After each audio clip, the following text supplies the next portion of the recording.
Fábio Santos tinha 32 anos, mas o olhar cansado de quem já havia vivido 50.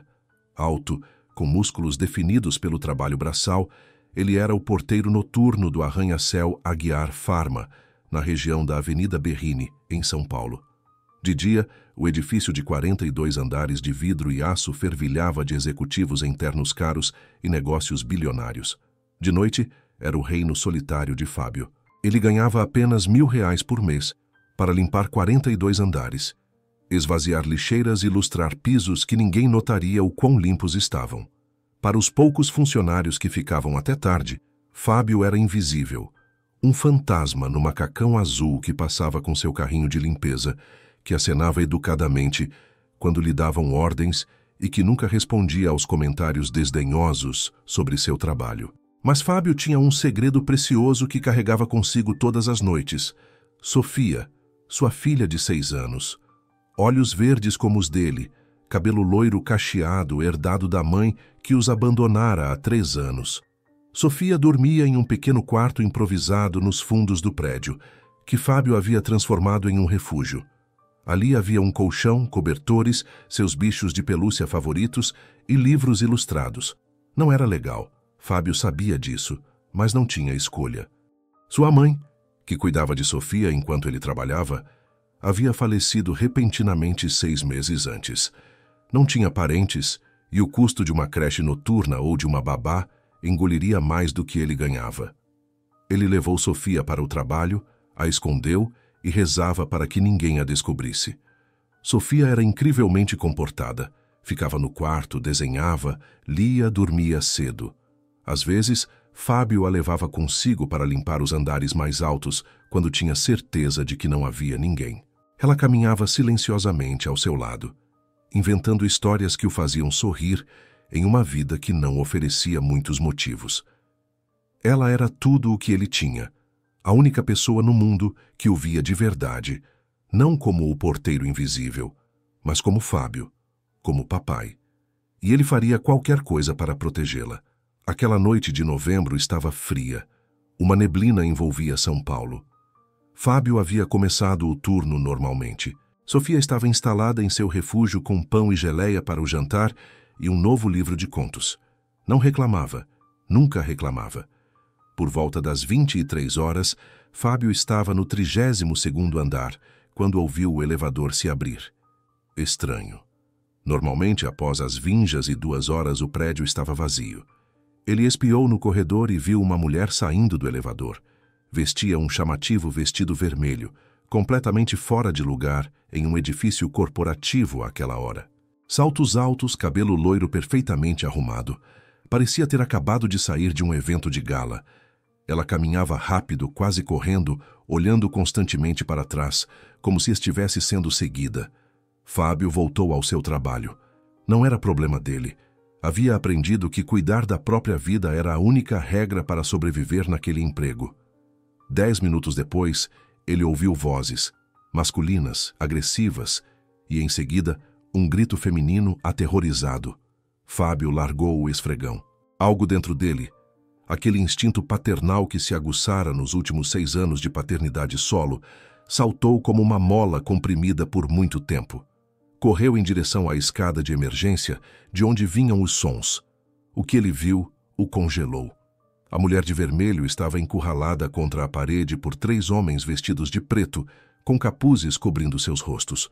Um a segurava pelos braços, outro tapava sua boca. O terceiro tirava uma seringa de uma bolsa. O cérebro de Fábio processou a cena em uma fração de segundo. Sequestro, talvez para resgate, dada a elegância da vítima. Não havia tempo para ligar para a polícia. Não havia tempo para pensar nas consequências. Ele fez a única coisa que seu corpo lhe ordenou. Atacou. O primeiro homem não o viu chegar. Fábio o atingiu na nuca com o cabo metálico do esfregão que ainda empunhava. O som foi horrível, um baque surdo seguido por um gemido. O homem desabou. Os outros 2 se viraram, chocados, gritando. Anos de raiva reprimida, de humilhações silenciosas, de injustiças aceitas, explodiram naqueles segundos. Ele não era mais o porteiro invisível. Era um pai protegendo, um homem lutando. O segundo homem investiu contra ele. Fábio desviou. Usou o cabo do esfregão como alavanca, atingindo-o no estômago e, em seguida, no joelho. O homem gritou e caiu. O terceiro puxou uma faca. Fábio não hesitou. Atingiu o pulso do homem com tanta força que sentiu algo quebrar. A faca caiu no chão com um tinido metálico. 90 segundos. Tudo acabou em 90 segundos. 3 homens no chão. Fábio se virou para a mulher de vermelho. Ela havia escorregado para o chão, o corpo tremendo em choque, mas estava viva. Estava salva. Então ele ouviu a voz que congelou seu sangue. Papai! Sofia corria em sua direção pelo corredor, os olhos verdes arregalados de terror, seu ursinho de pelúcia apertado contra o peito. Ela havia saído do quarto, ouvido os ruídos e vindo ver. Fábio a pegou no colo, apertando-a, verificando se estava ilesa. A menina tremia e repetia papai, papai como um mantra. A mulher de vermelho olhava para os dois com uma expressão que Fábio não conseguia decifrar. Choque, gratidão, confusão. Ela perguntou com a voz embargada. Quem é você? Qual é o seu nome? Fábio, ainda com Sofia nos braços, respondeu simplesmente. Fábio Santos, porteiro. Nada de especial. A mulher riu, uma risada histérica cheia de incredulidade, e disse algo que ele jamais esqueceria. Que ele acabara de salvar a vida de Renata Aguiar, CEO da Aguiar Pharma, uma das mulheres mais ricas do país, e que nada de especial era a descrição menos precisa que ela já ouvira. Em seguida, desabou em choque. Naquele corredor, Fábio havia mudado seu destino e o dela.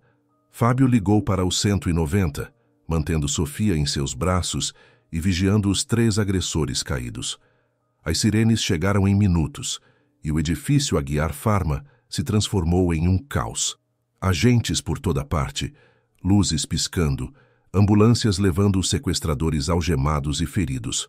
O 32º andar virou cena de crime, com fitas amarelas e detetives coletando provas. Fábio estava sentado em uma cadeira no hall, Sofia dormindo em seu colo exausta. Renata Aguiar havia sido levada ao hospital, mas antes de partir, disse algo aos detetives que mudou a abordagem de todos em relação a Fábio. Ele deixou de ser um mero suspeito ou testemunha para ser tratado como um herói. O delegado-chefe, um homem de 50 anos, sentou-se ao lado de Fábio. Apresentou-se como delegado Camargo. Precisava de seu testemunho completo. Fábio contou tudo com voz monótona, ainda em choque.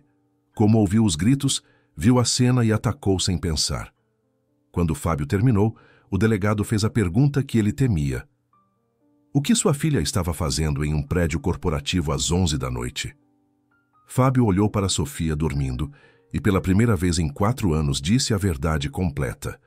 Ele contou sobre a mãe que os abandonou, a avó que morreu e a impossibilidade de pagar um cuidador noturno. Contou como transformou o quartinho dos fundos em um refúgio para Sofia, rezando todas as noites para não ser descoberto. Ele esperava ser preso, acusado de colocar a menor em perigo, talvez perder a custódia. Mas o delegado Camargo o surpreendeu. Suspirou, tirou os óculos e esfregou os olhos cansados. Eu também sou pai, Fábio. Entendo o que é ter que tomar decisões impossíveis quando não há alternativas. Ele disse algo fundamental. Fábio havia arriscado sua vida para salvar uma desconhecida enquanto sua filha observava. Isso não era comportamento de um pai negligente. Era comportamento de um herói. Não haverá acusação sobre a menina, garantiu o delegado. Mas você precisa encontrar uma solução definitiva pelo bem dela. Logo em seguida, a imprensa chegou.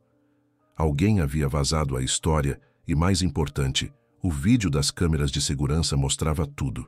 O porteiro magro em macacão azul atacando 3 homens armados usando apenas um cabo de esfregão, protegendo a executiva e, em seguida, a menina que corria para ele, o chamando de papai.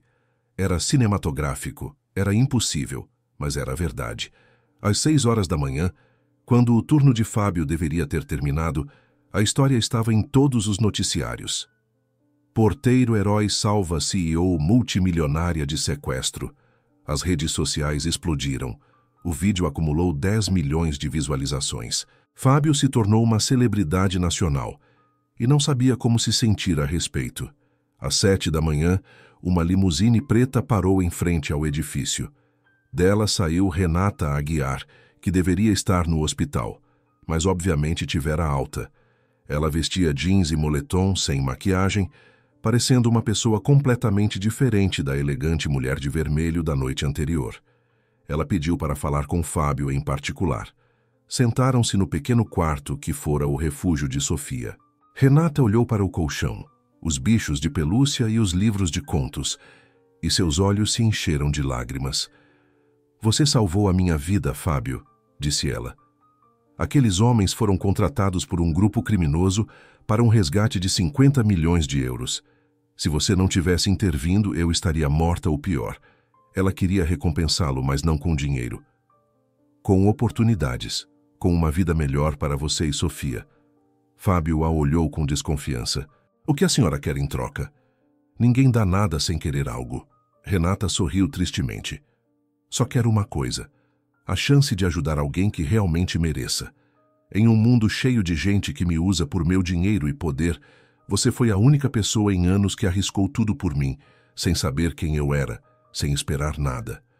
Ela lhe ofereceu um emprego, gerente de segurança para todos os seus edifícios, salário de 50 mil reais anuais, seguro médico completo para ele e Sofia, e um apartamento da empresa. Sofia poderia ir para a melhor escola particular e ter todas as oportunidades que merecia. O mundo de Fábio havia acabado de ser virado de cabeça para baixo. Fábio permaneceu em silêncio por um tempo que parecia eterno. A proposta era inacreditável. Era a salvação, a dignidade, o futuro que ele jamais sonhara para Sofia. Nesse momento, Sofia acordou, esfregando os olhos. Viu a moça desconhecida e perguntou, com a voz sonolenta: "A senhora está bem?" Renata desabou em prantos, assentindo. "Estou bem, querida, graças ao seu papai corajoso." Sofia sorriu, olhou para o pai e disse com a sabedoria inocente das crianças: "Papai sempre foi um herói, mesmo quando ninguém via." E Fábio, olhando para a filha, depois para Renata, entendeu. Entendeu que recusar não era mais uma questão de orgulho, era egoísmo. Sofia merecia o melhor. "Eu aceito", disse ele, "mas com uma condição. Eu vou trabalhar por esse salário. Não quero caridade. Eu quero ganhar cada centavo." Renata riu em meio às lágrimas. Aceitou e apertou a mão de Fábio, selando um acordo que mudaria ambas as vidas. Na manhã seguinte, a notícia da contratação foi dada em uma coletiva de imprensa. Fábio estava na frente das câmeras, ainda em seu macacão azul, sobrecarregado pelo circo midiático. Renata surpreendeu a todos, anunciando que a Fundação Aguiar criaria um programa para pais solteiros, inspirado em Fábio, oferecendo moradias acessíveis e cuidado infantil. Fábio pegou o microfone, trêmulo. "Eu não sou um herói", disse ele, com a verdade simples. "Sou só um pai protegendo." Quando Sofia gritou, "Papai, pare-os", o instinto tomou o controle. Alguém perguntou se ele tinha medo de represálias. Fábio olhou diretamente para a câmera.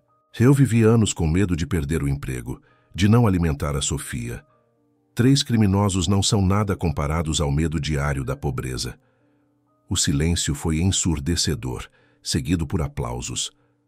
Nos dias que se seguiram, Fábio se tornou uma celebridade. Mas Renata permaneceu presente, blindando-o da imprensa e protegendo Sofia. Fábio começou a ver além da multimilionária. Descobriu uma pessoa profundamente sozinha, que havia construído um império perdendo sua essência humana. 2 semanas depois, Renata apareceu no novo apartamento de Fábio com uma pizza. "Eu preciso conversar com alguém real", disse ela. Comeram em um silêncio confortável. Renata perguntou se ele a odiava por ser tão rica enquanto ele lutava tanto. Fábio foi honesto. "Talvez antes, mas agora só vejo alguém aterrorizada, quase morta, sozinha apesar de todo o dinheiro." Renata confessou chorando ter amigos apenas enquanto era útil, relacionamentos apenas enquanto podia oferecer algo. Fábio havia sido o primeiro a ajudá-la sem segundas intenções. Ele ofereceu sua amizade. "Você pode vir aqui sempre que quiser ser apenas Renata", e não a CEO. Nesse momento, algo mudou. Ainda não era amor, mas era conexão. Duas pessoas solitárias que finalmente se viam. Um mês depois, a ex-esposa de Fábio, que os abandonou há anos, reapareceu ao ver as notícias, vestindo roupas caras e com um sorriso falso. Ela queria voltar, ser família novamente. Fábio a confrontou com raiva fria, perguntando onde ela estava quando Sofia chorava por sua mãe. A mulher ameaçou entrar com um processo de custódia, alegando que tinha novas e melhores condições financeiras. Fábio ligou para Renata. Ela chegou com 2 advogados que desmantelaram a ameaça, documentando cada dia de abandono. A ex-esposa se rendeu. Fábio desabou em lágrimas. Renata o segurou em silêncio. Sofia, ao ver a cena, disse: "Papai, a moça era a mamãe? Está tudo bem, papai. Nós já somos uma família. Nós dois e a tia Renata." Renata desabou em prantos, abraçando Sofia. Fábio viu ali uma mulher que queria desesperadamente fazer parte de algo real. A fundação de uma nova e improvável família havia sido selada. 3 meses depois, Fábio, Renata e Sofia foram à gala anual da Aguiar Pharma. Renata providenciou um vestido de princesa para Sofia, que estava extasiada. A gala era tudo o que Fábio odiava. Smokings, champanhe caro e conversas vazias. Mas Sofia era a estrela. Ela corria entre os milionários com inocência, e Renata a seguia rindo e protegendo-a. Fábio as observava e entendeu algo que o aterrorizou e lhe deu esperança. Ele havia se apaixonado por Renata.